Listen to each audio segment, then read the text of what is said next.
Hello दोस्तों, मेरा नाम है औरंगजेब और आज की इस वीडियो में हम बात करने जा रहे हैं एक तहफ़्फ़ुज़ फ़राहमी की एप्लीकेशन के मुतालिक,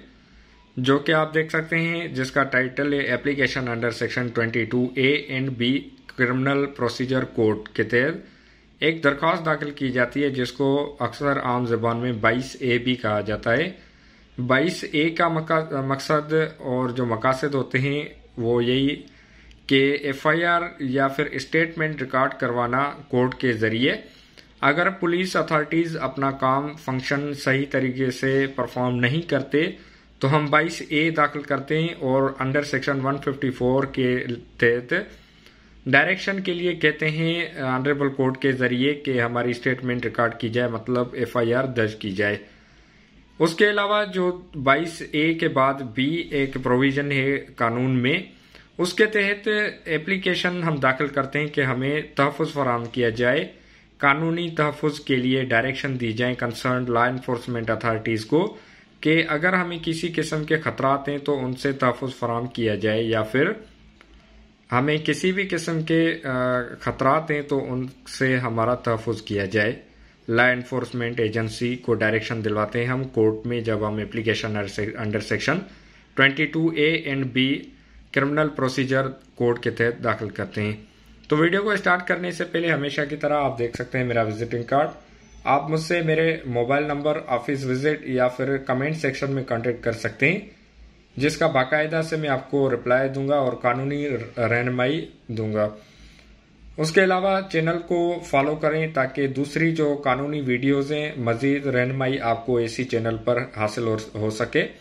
वीडियो को लाइक और दूसरों के साथ शेयर ज़रूर करें ताकि आपके लिए सदका जारिया और दूसरों के लिए रहनुमाई साबित हो, क्योंकि बहुत से लोगों को तकालीफ होती हैं, परेशानियां होती हैं, मुश्किलात होती हैं कि उनके कानूनी मसाइल हल करवाने के लिए उनको या तो इल्म नहीं होता या फिर वो अफोर्ड नहीं कर पा रहे होते, उनको तकालीफ होती है, मुश्किलात होती हैं कोर्ट आने में। तो अगर ये वीडियोज़ उन तक पहुँच जाएंगी तो उनकी कानूनी रहनुमाई हो सकेगी। तो वीडियो को स्टार्ट करते हैं और मुख्तसर सी इस वीडियो में हम बात करेंगे application under section 22A and B CRPC। तो इसका ड्राफ्ट कुछ इस तरह से होगा एप्लीकेशन का कि in the court of district and session जज मलीर एट कराची, ये एक मलीर की फराहमी तहफ़्फ़ुज़ की एप्लीकेशन मलीर कोर्ट में दाखिल की गई है। यहाँ पर मैं आपको बताऊं कि 22A एंड बी हमेशा डिस्ट्रिक्ट एंड सेशन जज के पास दाखिल होती है, जो फिर बाद में या तो खुद चलाते हैं या फिर ट्रांसफर कर देते हैं दूसरे जजेस साहिबान को, जो एडिशनल डिस्ट्रिक्ट एंड सेशन जजेस होते हैं। डिस्ट्रिक्ट एंड सेशन जजेस साहिबान ex officio justice of peace होते हैं, जिनका मकसद होता है कि अमन अमान कायम बरकरार रखना। क्रिमिनल मिसलेंस एप्लीकेशन इसको कहा जाता है। ये जो 22A एंड बी दाखिल की जाती है ये क्रिमिनल मिसलेंस एप्लीकेशन होती है। क्रिमिनल मिसलेंस एप्लीकेशन नंबर इसका अभी तक नहीं लगा क्योंकि ये फ्रेश एप्लीकेशन है जो मैंने अभी आज जब ये वीडियो बना रहा हूं तो मैंने दाखिल की हुई है मलीर कोर्ट में। 2022 साल है इसका। तो उसके अलावा आप देख सकते हैं कि एप्लीकेंट जो अब्लिक पिटिशनर है उसकी डिटेल्स मैंने कवर की हुई है क्योंकि ये इनकी प्राइवेसी है। वर्सेस में आप देख सकते हैं कि the station house officer Shah Latif town police station, SHO जो पुलिस स्टेशन है शाह लतीफ टाउन साहब, उनको मैंने रेस्पोंडेंट नंबर 1 किया हुआ है। उसके अलावा senior superintendent of police district Malir Karachi, इनको मैंने रेस्पोंडेंट किया हुआ है। उसके अलावा प्रोपोज्ड एक्यूज्ड आप देख सकते हैं कि जिनको जो प्राइवेट पर्सन है उसको मैंने अपने विजिटिंग कार्ड के जरिए कवर किया हुआ है, क्योंकि ये इनकी प्राइवेसी होने की वजह से मैं आपको शो नहीं कर सकता इस वीडियो की मदद से। इसका ड्राफ्ट कुछ इस तरह से होगा कि सबसे पहले आप चलें कि मैं आपको समझा दूं कि एप्लीकेंट अब्लिक पिटिशनर पर आपका नाम, जैसे कि औरंगजेब सन ऑफ आपका आएगा, उसके बाद फिर मुस्लिम एडल्ट रेजिडेंट ऑफ आपकी एड्रेस आएगी जहां पर आप रिहायशी हैं, फिर आपका एप्लीकेंट अब्लिक पिटिशनर वर्सेस जिसके खिलाफ आप दाखिल कर रहे हैं उसकी डिटेल्स भी कुछ इस तरह से आएंगी कि औरंगजेब सन ऑफ, उसके बाद फिर मुस्लिम एडल्ट रेजिडेंट ऑफ लिखेंगे आप मुकम्मल address. Application under section 22A and B criminal procedure code, ये इसका टाइटल होगा केस का। उसके बाद नीचे आप कुछ इस तरह से लिखेंगे कि the applicant above named most respectfully submits as under, के जो एप्लीकेंट है वो इंतहाई मोतबाना गुजारिश करते हैं कुछ इस तरह से। पैरा नंबर 1 के that the above named applicant is law abiding and peace loving citizen of Islamic Republic of Pakistan who are living at above mentioned address and having all fundamental rights according to the constitution 1973 of the Islamic Republic of Pakistan. ये जो applicant हैं, जो petitioner हैं, जिन्होंने तहफ़्फ़ुज़ फ़राहमी की application दाखिल की हुई है, क्रिमिनल मिसलेंस एप्लीकेशन, ये कानून के पासदार हैं, अमन पसंद शहरी हैं, रियासत पाकिस्तान के एड्रेस पर रिहाइश पजीर हैं जो ऊपर बताई गई है, और इनके सारे जो हुकूक हैं उनका तहफ़्फ़ुज़ आईन पाकिस्तान 1973 करता है। उसके बाद पैरा नंबर 2 आप देख सकते हैं कि that the applicant is the wife of the proposed accused person and she decides to take khula instead of living with the. अब यहाँ पर आप देख सकते हैं कि जो प्रपोज्ड अक्यूज्ड हैं जिनके खिलाफ तहफ़्फ़ुज़ फ़राहमी की एप्लीकेशन दाखिल की गई है, तो ये इनकी बीवी थी जो अब ये अपनी खुला दाखिल करके अलहदा रिहाइश करना चाहती हैं, इनके साथ नहीं रहना चाहती। As the behaviour of the proposed accused changed day by day and the defendant started creating mental torture and agonies to the applicant, कि ये जो इनकी बीवी हैं, साबिका बीवी जिन्होंने खुला दाखिल की हुई है, ये इनके साथ नहीं रिहाइश पजीर होना चाहती क्योंकि इनको ज़हनी दबाव का सामना है और परेशानियां इनको फेस करनी पड़ती हैं इनके साथ रहने के साथ। Para number 3 that neither the proposed accused person nor his family member provide any respect to the applicant, and soon after the marriage proposed accused has showed the true colors of his eyes and started rude behavior with the plaintiff and made her life miserable day by day, and the defendant, his brother, sister and other family members always used to beat, torture, abuse and maltreat the applicant as well as they treat the applicant is maid servant. तो इस पेरा के तहत जो proposed accused person है, उनके जो family खानदान के अफराद हैं, उन्होंने इसके साथ इनकी रेस्पेक्ट नहीं करते, मतलब इन पर तशद्दुद करते हैं, इनकी कोई भी इज्जत नहीं करता, और शादी के बिल्कुल फौरन बाद जो प्रपोज्ड अक्यूज हैं, इन्होंने अपनी जो असली रंग दिखाना शुरू किया, इनके साथ बिहेवियर रवैया खराब रखा, इनको मारना शुरू किया, जिसकी वजह से इनकी जिंदगी दिन ब दिन खराब होती चली गई। और जो इनके ब्रदर्स, सिस्टर्स और जो दूसरे खानदान के लोग हैं, उन्होंने इनके साथ मारपीट शुरू की, टॉर्चर किया, इन पर तशद्दुद और इनको अब्यूज मतलब इनकी बेइज्जती करते रहे, मेलट्रीट, इनके साथ रवैया खराब रखा बिल्कुल भी, और इनको इस तरह से रखा जैसे ये कोई इनके घर की सर्वेंट खादिम में। Para number 4 that in the view of the above mentioned circumstances the applicant creates serious hate in her heart against the proposed accused person and she do not want to live with the proposed accused person. In this regard she decides to seek khula from the honourable court, but the above named proposed accused person are continuously harassing, pressurising and creating mental torture and agony to the applicant which cause serious life of the applicant in the serious danger। अब इस class के मुताबिक para के तहत आप देख सकते हैं कि लिखा हुआ है कि इन जो मौजूदा हालात हैं, बयान किए हुए हालात के मुताबिक जो एप्लीकेंट हैं, जो लेडी हैं, इन्होंने अपने खिलाफ, अपने शोहर के खिलाफ अपने दिल में नफरत पैदा की हुई है क्योंकि ये इनके साथ रहना नहीं चाहती, और इसी वजह से इन्होंने ऑनरेबल कोर्ट से इज़्ज़त माफ़ कोर्ट में खुला का केस दाखिल किया हुआ है, जो कि जिसकी डिक्री जारी की जाएगी। और जिनके खिलाफ केस दाखिल किया गया है, जो प्रपोज्ड अक्यूज पर्सन है, ये इनको मुसलसल हरासिंग मतलब डरा धमका रहे हैं, प्रेशराइज कर रहे हैं, क्रिएटिंग मेंटल टॉर्चर, इनको जहनी दबाव का सामना करना पड़ रहा है, एगनीज इनके लिए मुश्किलात पैदा की जा रही है जो इनकी ज़िंदगी के लिए तमाम नुकसानकार हैं। Para number 5 that the applicant, when the applicant demanded the maintenance from the proposed accused person, he beaten the applicant bitterly and kicked her along with her daughter from his house as well as also gave threats of dire consequences। पेरा number 5 में आप देख सकते हैं कि applicant ने जब इनसे अपने अखराजात का मुतालबा किया तो इनको मार कुटाई शुरू की और इनको घर से निकाल दिया इनकी बेटी के साथ। Consequences to her which caused serious tensions thereafter the applicant started residing at a friend house, जिसके बाद इन्होंने जो इनके शोहर साबका शोहर हैं जिनके खिलाफ इन्होंने खुला दाखिल की हुई है, इनको बाकायदा तशद्दुद पर शुरू हो गए और इनको घर से निकाल दिया, जिस वजह से फिर ये बेघर होकर अपने जो दोस्त हैं उनके घर जाकर रिहाइश पजीर हुई। That now the proposed accused person continuously harassing the applicant by way of phone calling and issuing threats of dire consequences to the applicant, कि अब जो proposed accused जिनका नाम दिया गया है, जिनके खिलाफ तहफ़्फ़ुज़ फराहमी की एप्लीकेशन दाखिल की गई है, उन्होंने इनको डराना धमकाना शुरू किया मोबाइल फ़ोन के ज़रिए और इनको संगीन नताइज की धमकियाँ देना शुरू कर दी। पेरा नंबर 7 आप देख सकते हैं कि that there is serious apprehension that the life of the applicant and the applicant has no other alternate except approach this honourable court, के जो एप्लीकेंट है इनकी ज़िंदगी को शदीद खतरात का सामना है और इनके पास और कोई हल नहीं सवाए इस कोर्ट में आने के और कानूनी तहफ़्फ़ुज़ फराहम किए जाने के। Para number 8 that in view of the above facts, reasons and circumstances, the applicant approached to the respondent for lodging the FIR against the above named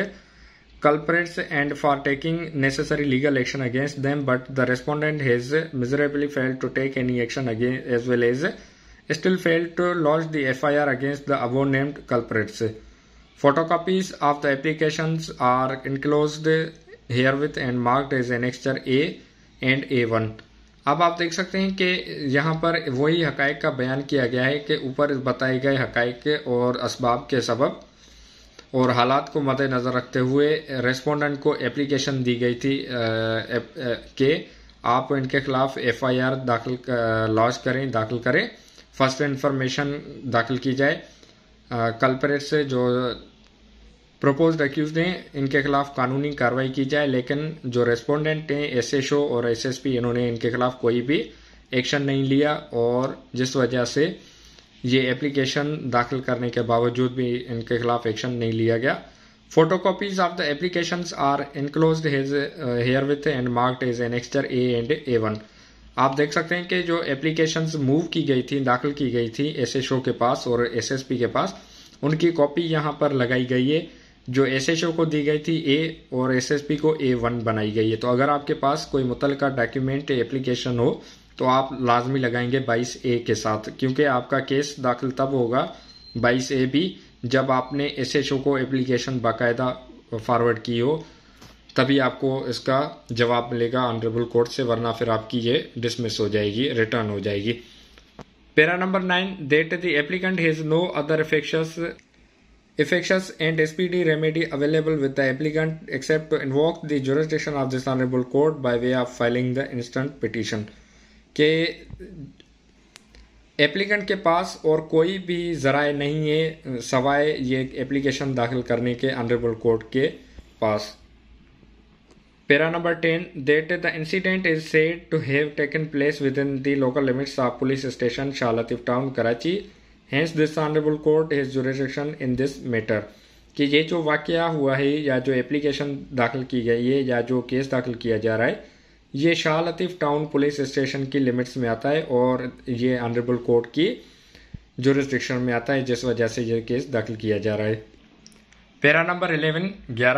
that the respondent has a statutory duty under section 154 CRPC to register the FIR when commission of a cognizable offence is reported to him.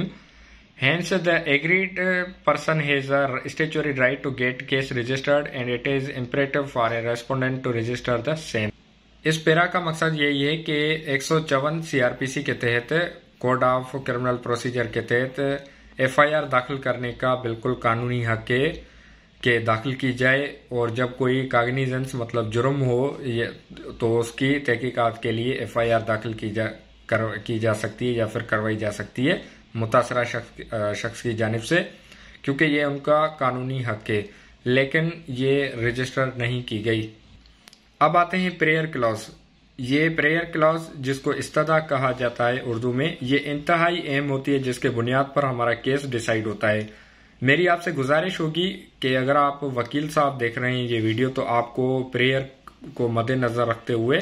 Case को मद्देनजर रखते हुए अपनी जो prayer है, इस्तदा है, उसको बनाना चाहिए, या फिर अपनी प्रेयर को ख्याल से आप लिखें। चाहे क्रिमिनल, सिविल, कोई भी केस हो, तो आप अपनी जो इस्तदा करने जा रहे हैं, ये इस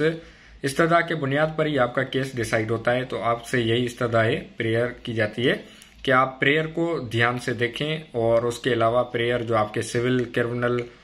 कोई भी कानूनी केस हो, तो उसमें आपने जो प्रेयर लिखनी है उसको बगौर नजर देखने के बाद दाखिल करें। तो स्टार्ट करते हैं। Prayer in the light of the above mention facts and circumstances, ऊपर बयान किए गए हकायक और हालात के मुताबिक, it is most respectfully prayed, ये इंतहाई अदब के साथ इस्तदा की जाती है, that this honourable court may graciously be please to pass an order as under, के ऑनरेबल कोर्ट एक ऑर्डर पास करे कुछ इस तरह से। Prayer clause A, to direct the respondent number 1, के रेस्पोंडेंट नंबर 1 को डायरेक्शन दी जाए, oblique SHO station house officer PS police station Shah Latif town Karachi को डायरेक्शन दी जाए to lodge the FIR against the proposed accused persons according to proper sections of laws, के इनके खिलाफ दाखिल की जाए FIR कानून के मुताबिक। Prayer clause B, to direct the respondent number 1 oblique SHO of PS Shah Latif town Karachi to provide legal protection to the applicant by the hands of the proposed accused persons, के शाह लतीफ टाउन की पुलिस स्टेशन को direction दी जाए कि applicant को कानूनी तहफ़्फ़ुज़ फराहम करें, बजाय इसके कि इनको कोई नुकसान पहुंचाया जाए प्रोपोज्ड अक्यूज की तरफ से। Prayer clause C, to restrain the proposed accused persons to stop creating mental torture and agony to the applicant as well as direct him to stop harassing the applicant for filing the case for seeking खुला, के prayer clause सी के मुताबिक proposed accused persons को मना किया जाए, रोका जाए कि इन पर ज़हनी दबाव ना डालें, इनके खिलाफ कोई भी परेशानी या मुश्किलात ना पैदा करें, ताकि ये अपनी जो खुला का केस है ये आराम से दाखिल कर सकें और अपनी खुला अपने कानूनी तो लिहाज से हासिल कर सकें। Any other or further relief which this honorable court may deem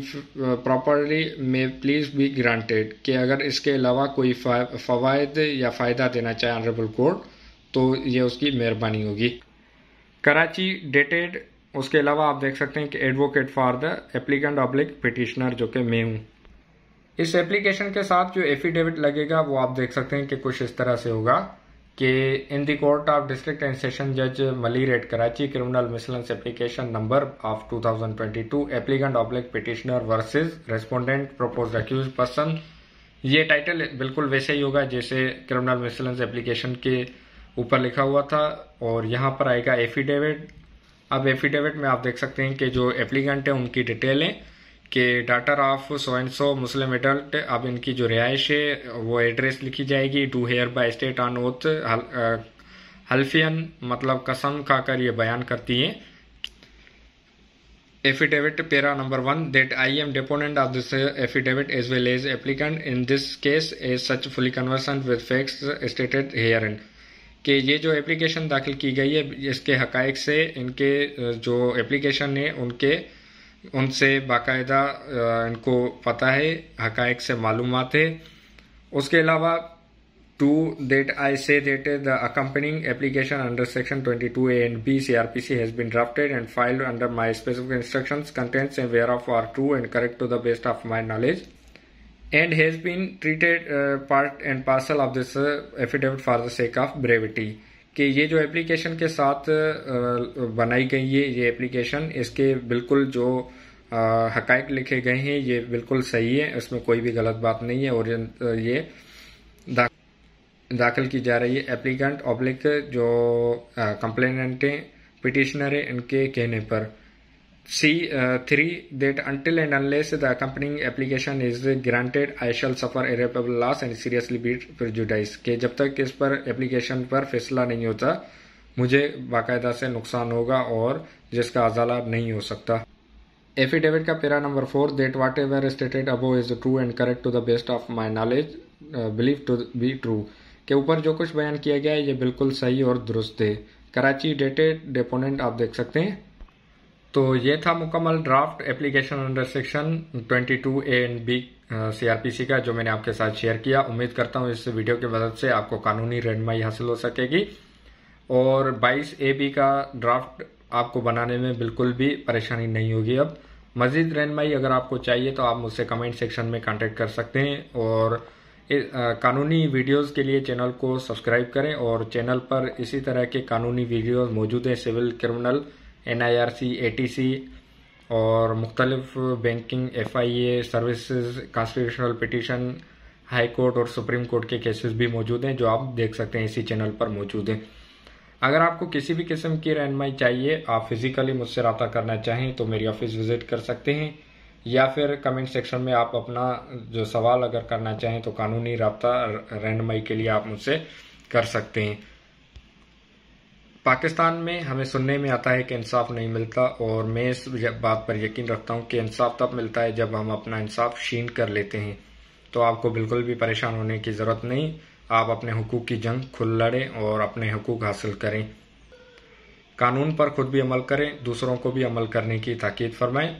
और अपना और अपने प्यारों का बहुत सारा ख्याल रखें। आने वाली मज़ीद वीडियोस के लिए चैनल को फॉलो करते रहें। मिलते हैं अगली वीडियो में, तब तक पाकिस्तान जिंदाबाद।